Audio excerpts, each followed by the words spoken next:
Orange County Registered Digital. Hello again, everybody. Welcome to the OCVarsity.com Gridiron Show. I'm Steve Fryer here with Dan Albano and Carlos Arias. Guys, it's week 5. A lot of teams taking the week off. They've played the non-league portion of their schedules. You know, take a week off to kind of recuperate and get ready for a league season. Still a couple good games in the schedule. One of them is JSerra playing Trabuco Hills at Trabuco on Friday. Two really good teams, both county top 10 teams. Trabuco's at number 5. JSerra's crawled up to number 7 in the county. I've seen both these teams play, like them both a lot. It's kind of a coin flip game to me, but from what I've seen so far, I really like the way they throw the ball at both schools. I think Trabuco Hills by 1 point maybe. I think that's how close this game's going to be, Dan. What do you say? Yeah, this is another close game. I mean, Trabuco's just coming off, what was it, 28-26 narrow loss to Santa Margarita, another confidence booster for the Mustangs.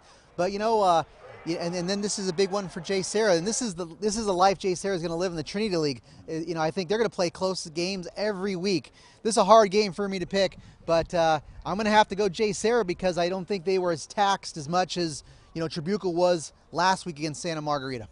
All right, Carlos, what do you say about this one, man? You say taxed, I say battle tested. Yeah. Trabuco Hills is one tough team. Let me tell you right now, the way they battled, I mean, a 2-point conversion, they're still playing against Santa Margarita. That was a great game.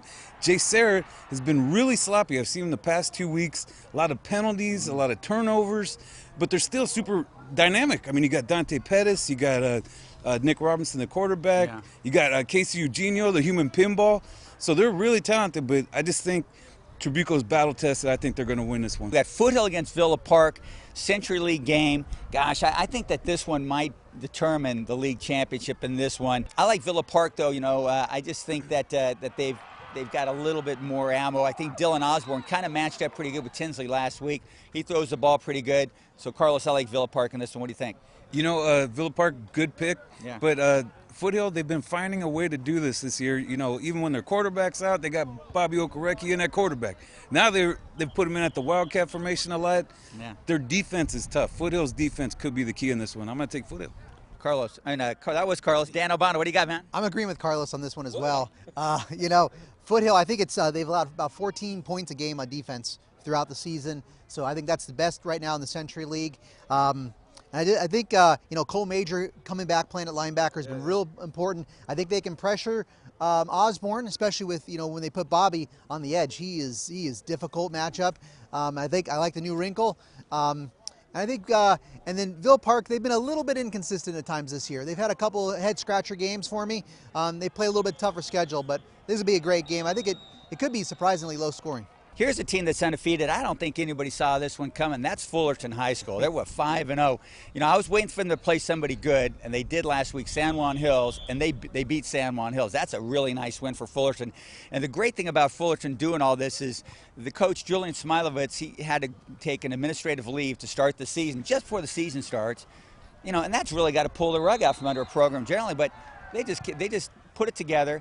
Huge testament to the commitment and the resolve of the kids and the coaches putting that together, guys. Fullerton Indians, I put in my top 25 this week, man. They earned their way into that thing, Carlos. Yeah, you know, like you said, that could pull the rug out, but they use it as a rallying cry. Yeah. You know, and all the stories I keep reading of our guys covering them, they're like, you know, hey, we're doing this for Coach Julian. You know, they're really using this as a rallying cry, and it's working. Try it.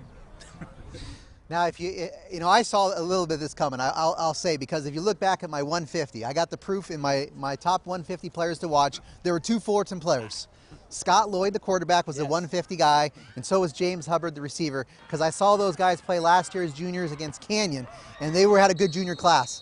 And, you know, Lloyd might be the best quarterback that nobody's talking about in Orange County. He's got 14 touchdowns and no picks. And he also ran for over 100 yards last week against San Juan Hills. I mean, and then Hubbard's playing really lights out. And the Freeway League is up this year big time. I think they got 4 teams, La Habra, Fullerton, Troy, and Buena Park that could make case to be in the Fryer top 25. I don't know. We'll see what happens, Mr. Fryer, on Tuesday. Will you have 4 Freeway League teams? If you don't, you might be mistaken. You might be selling the Freeway League short. But I still don't think they're going to beat La Habra in their opener. But those games against Buena Park and Troy are going to be great games. How about 3 Freeway League teams that keep you happy, Dan? No, it's got to be 4. Gee, okay. Well, I'm upset. You're shortchanging the Freeway League. Well, I've shortchanged a lot of people over the years. I mean, I've probably prepared more pregame speeches than Newt Rockney and Vince Lombardi put together. Speaking of some pregame speeches, behind us, Servite High School is getting ready to play a game. We're going to talk a little bit about Servite De La Salle on a separate segment here, a special on the OCVarsity Gridiron segments here at OCVarsity.com, where we've got you covered. Orange County Register. We are here in the service of Orange County.